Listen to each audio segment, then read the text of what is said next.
2017년 10월 31일 삼성전자는 삼성에게 굉장히 중요한 의미를 가진 세 가지의 주요 공시를 발표했습니다. 바로 자기 주식 취득 및 소각 결정, 그리고 내년부터 2020년까지 엄청난 규모의 배당 확대 정책을 실시한다는 것인데요. 삼성전자가 자기 주식을 취득한 후 소각하는 것과 배당을 결정한 것은 주주들에게 이익을 환원하는 공통점이 있어요. 차이가 있다면 자기 주식 소각은 주가 상승으로, 현금 배당은 현금을 지급하는 것입니다. 배당은 주식 배당과 현금 배당이 있지만 오늘은 배당에 대해 설명드릴 때 현금 배당을 기준으로 설명드릴게요. 주식회사의 주인인 주주에게 이익을 환원하는 것은 당연합니다.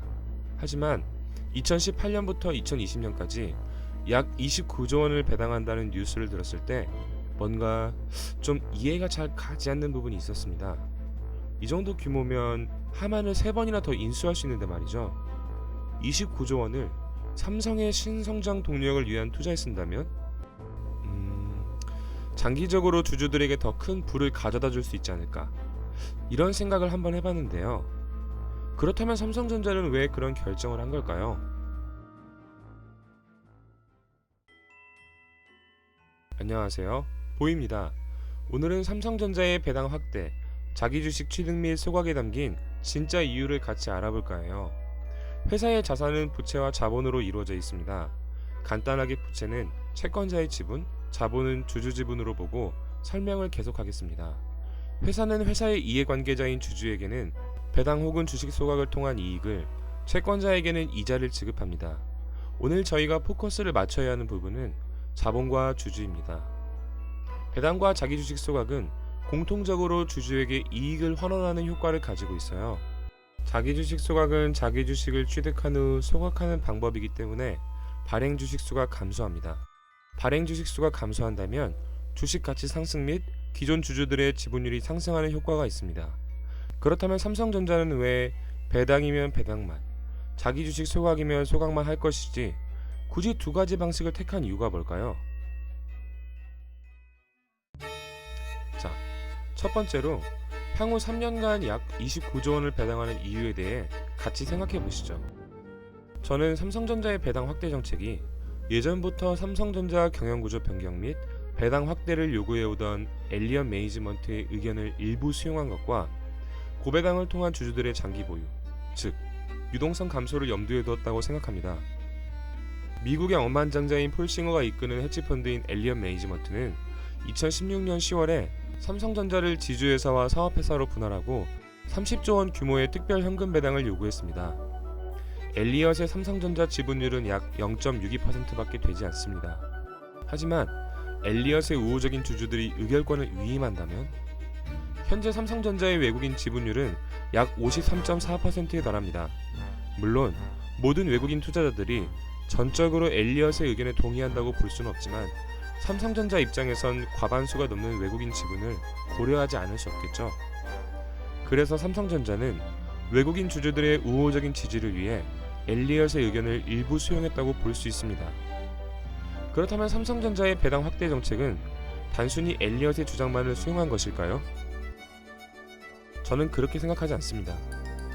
가정을 한번 해보죠. 여러분이 삼성전자의 주주이고 앞으로 배당을 확대하겠다는 발표를 듣게 되면 아마 이런 생각을 하실 수 있을 것 같지 않나, 조심스럽게 말씀드려봅니다.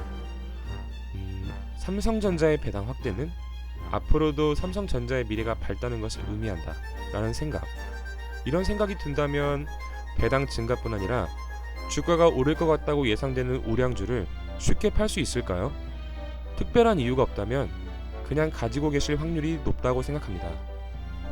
이렇게 배당을 통해 주주들의 장기 보유 성향을 늘린다면 유통되는 주식의 유동성은 감소하게 되고 향후 엘리엇 같은 헤지펀드가 시장에서 삼성전자 주식을 매입하는데 어려움을 겪게 될 것입니다. 물론 헤지펀드의 의결권 대리 행사에 대한 영향력도 감소하게 되겠죠. 배당을 통해 주주들의 우호적인 지지를 받을 테니까요. 즉, 배당으로 두 마리 토끼를 한 번에 잡게 된다고 볼 수 있습니다.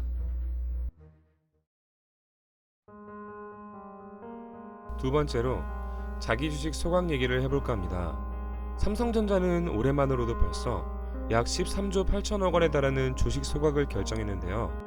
주식 소각은 말 그대로 주식을 소각, 즉 주식수를 감소시켜 한 주당 가격을 상승하게 하는 주주 환원의 또 다른 방법입니다. 자기 주식을 소각하기 위해서는 먼저 자기 주식을 취득해야 하는데요. 삼성전자가 삼성전자의 주식을 취득하면 시장이 유통되는 주식수가 감소해 헤지펀드가 주식을 매입하는데 어려움을 겪게 됩니다.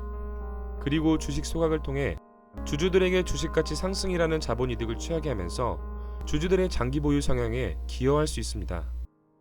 주식 소각은 삼성전자의 경영정책에 적극적인 관여를 하고 싶어하는 세력의 개입 가능성을 낮추는 동시에 주주들에게 우호적인 지지를 받을 수 있는 아주 효율적인 수단입니다.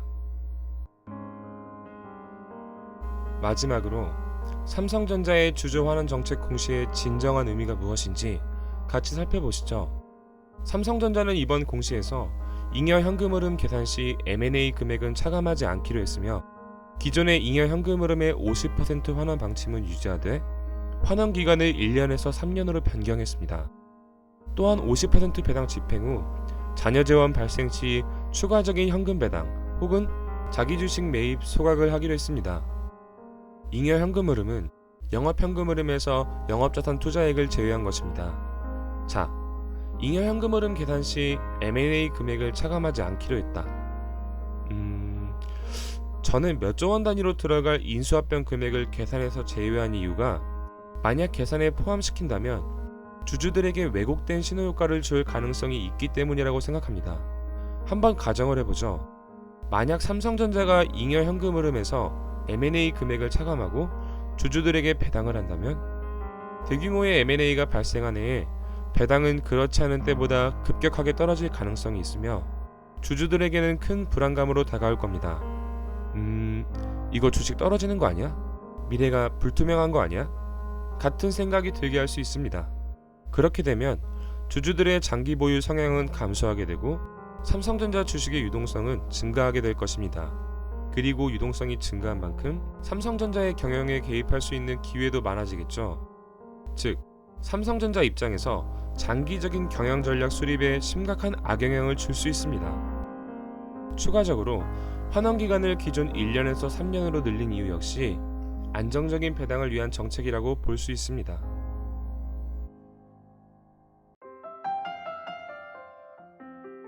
결론적으로 말씀드리면 삼성전자의 배당 확대를 통한 주주 환원 정책, 자기 주식 취득 및 소각은 한 가지 공통점을 가지고 있습니다. 바로 기업 경영 구조의 안정화인데요. 4차 산업혁명의 초기 단계에 있는 시점에서 삼성전자는 신성장 동력을 위한 적극적인 투자를 하고 싶어 할 것이고 그러기 위해선 경영권이 흔들리지 않아야겠죠.